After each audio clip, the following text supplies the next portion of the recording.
بسم اللہ الرحمن الرحیم۔ کامیاب لوگ اپنے اونٹوں پر دو چیزیں رکھتے ہیں، خاموشی اور مسکراہٹ۔ خاموشی مسائل سے دور رہنے کے لیے، مسکراہٹ مسائل کے حل کے لیے۔ کچھ لوگ زخم دیتے ہیں اور پھر مرہم رکھنے کے بہانے قریب آ کر تڑپتا دیکھ کر بھی خوش ہوتے ہیں۔ اللہ بچائے ایسے لوگوں سے۔ کوئی بھی انسان پوری دنیا کے لیے نہیں جیتا، بلکہ کچھ خاص لوگوں کے لیے جیتا ہے جو اس کی ساری دنیا ہوتے ہیں۔ زندگی میں کچھ ایسے پل آتے ہیں جنہیں ہم چاہ کر بھی اپنی یادداشت سے نہیں مٹا سکتے۔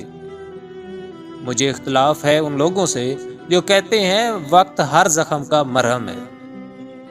ہمارے پاس کتنی ہی چیزیں اور کتنے ہی لوگ ایسے ہوتے ہیں جو ہمارے لیے کچھ معنی نہیں رکھتے، مگر کسی کی حیات ہوتے ہیں۔ کچھ منزلوں کی خواہش اور تلاش میں انسان جتنی بھی صحیح کر لے، ان سے فاصلے بڑھتے ہی چلے جاتے ہیں، اور ساری زندگی کا سفر اسی تلاش اور خواہش میں گزرتا جاتا ہے۔ اچھی نیت والوں کو سکون ڈھونڈنا نہیں پڑتا، ان کے دل کسی نکھری صبح کی طرح اجلے اور پرسکون ہوتے ہیں۔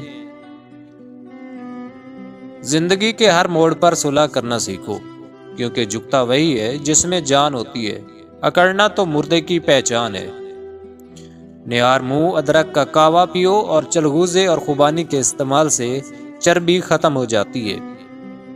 اپنا غم ہر کسی کو مت بتائیں، کیونکہ مرہم ہر گھر میں ہو نہ ہو، نمک ہر گھر میں ضرور ہوتا ہے۔ کبھی کبھی ہم خود سے بھی اتنا دور ہو جاتے ہیں کہ چاہتے ہوئے بھی اپنے من میں جھانک نہیں پاتے۔ بیزاری کی ایک کیفیت نہیں، مکمل اذیت ہے۔ ہاں، کبھی کبھی ایسا ہوتا ہے کہ ہم ٹوٹ جاتے ہیں، بکھر جاتے ہیں، بلک اٹھتے ہیں، اور پھر وہ اللہ ہی کی وفا تو ہوتی ہے جو پھر سے تھام لیتی ہے۔